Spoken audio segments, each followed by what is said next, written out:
Assalamualaikum warahmatullahi wabarakatuh. Selamat datang di channel saya, Rizky JM. Pada video kali ini kita akan menyimak sebuah kisah penuh hikmah yang bisa menjadi sebuah pelajaran dan dapat memotivasi dalam kehidupan sehari-hari. Untuk dapat menyimaknya, simak terus. Di lereng Gunung Lawu yang hijau dan asri, terdapat sebuah desa kecil bernama Kamulyan. Desa ini dikenal dengan warganya yang ramah dan memiliki keahlian turun-temurun dalam membuat kursi kayu. Salah satu pengrajin kursi kayu ternama di desa itu adalah Pak Harun, seorang lelaki tua renta dengan wajah teduh dan tangan yang cekatan. Pak Harun bukan pengrajin biasa. Kursi buatannya tidak hanya kuat dan kokoh, tetapi juga memiliki keindahan tersendiri. Setiap lekukan kayu diukir dengan tangan terampil, sehingga menghasilkan motif-motif Islami yang elegan. Kursi buatan Pak Harun pun laris manis, dibeli oleh para penduduk desa dan pelancong yang berkunjung ke Kamulyan. Namun, di balik kesuksesan itu, tersimpan kisah perjuangan dan keikhlasan Pak Harun yang panjang. Semasa muda, Pak Harun hanyalah seorang buruh tani yang bekerja di sawah milik orang lain. Penghasilannya pas-pasan, hanya cukup untuk memenuhi kebutuhan sehari-hari keluarganya yang sederhana. Suatu hari, Pak Harun mengalami kecelakaan saat bekerja di sawah. Kakinya tertusuk sabit tajam, yang membuatnya tidak bisa lagi bekerja di sawah. Kejadian ini membuat Pak Harun dan keluarganya terpuruk dalam kegelapan. Dalam masa sulit itu, Pak Harun tidak patah semangat. Dia mencari jalan keluar untuk menghidupi keluarganya. Istrinya yang bernama Maimunah, seorang perempuan solehah, selalu setia mendampingi dan memberikan semangat. Suatu malam, Pak Harun bermimpi bertemu dengan kakek tua berjenggot putih. Kakek tersebut memberinya sebuah pesan, carilah ilmu yang bermanfaat, dan gunakanlah untuk mencari rezeki yang halal. Pak Harun terbangun dengan perasaan lega. Dia percaya bahwa mimpi itu adalah petunjuk dari Allah.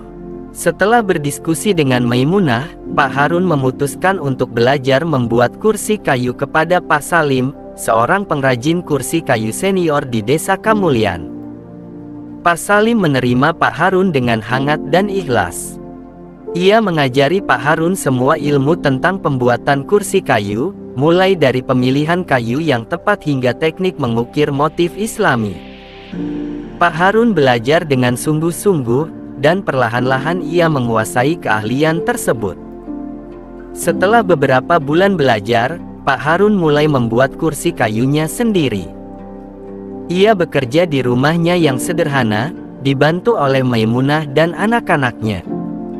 Meski awalnya kursi buatan Pak Harun belum terlalu sempurna, ia terus belajar dan memperbaiki keahliannya. Selain fokus pada kualitas, Pak Harun juga menanamkan nilai-nilai Islami dalam pekerjaannya. Ia selalu membaca basmalah sebelum memulai pekerjaannya, dan ia memastikan menggunakan bahan-bahan yang halal dan berkualitas. Pak Harun juga tidak pernah mematok harga tinggi untuk kursinya. Ia percaya bahwa rezeki itu sudah diatur oleh Allah. Dia lebih mementingkan keberkahan rezeki daripada keuntungan semata. Dengan ketekunan, keikhlasan, dan nilai-nilai Islami yang diterapkan, kursi buatan Pak Harun lambat laun mulai dikenal. Para pembeli menyukai kursi buatan Pak Harun karena kualitasnya yang baik, desainnya yang elegan, dan keberkahan yang dirasakan. Perlahan tapi pasti, usaha Pak Harun berkembang. Ia mampu membeli peralatan yang lebih baik, mempekerjakan beberapa pemuda desa, dan membangun sebuah bengkel kerja yang lebih luas. Di bengkelnya, Pak Harun tidak hanya mengajarkan para pekerjanya cara membuat kursi kayu, tetapi juga nilai-nilai Islam seperti kejujuran, kesabaran, dan kerja keras. Keberhasilan Pak Harun menjadi inspirasi bagi warga desa Kamulyan.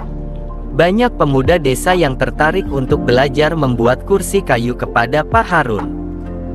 Desa Kamulian pun semakin dikenal sebagai desa penghasil kursi kayu ukir Islami yang berkualitas tinggi. Meski sudah sukses, Pak Harun tetaplah orang yang rendah hati dan bersahaja. Ia selalu mengingatkan keluarganya dan para pekerjanya untuk selalu bersyukur atas nikmat yang Allah berikan, dan untuk menggunakan rezeki yang mereka peroleh di jalan kebaikan. Pelajaran berharga yang dapat dipetik dari kisah Pak Harun. 1. Kesabaran dan ketekunan adalah kunci meraih kesuksesan. Pak Harun tidak patah semangat meski mengalami kesulitan. Ia terus belajar dan bekerja keras untuk mencapai mimpinya. 2. Keikhlasan adalah sumber keberkahan. Pak Harun bekerja dengan ikhlas, bukan semata-mata untuk mengejar keuntungan. Ini yang membuat usahanya semakin maju dan diridhoi Allah.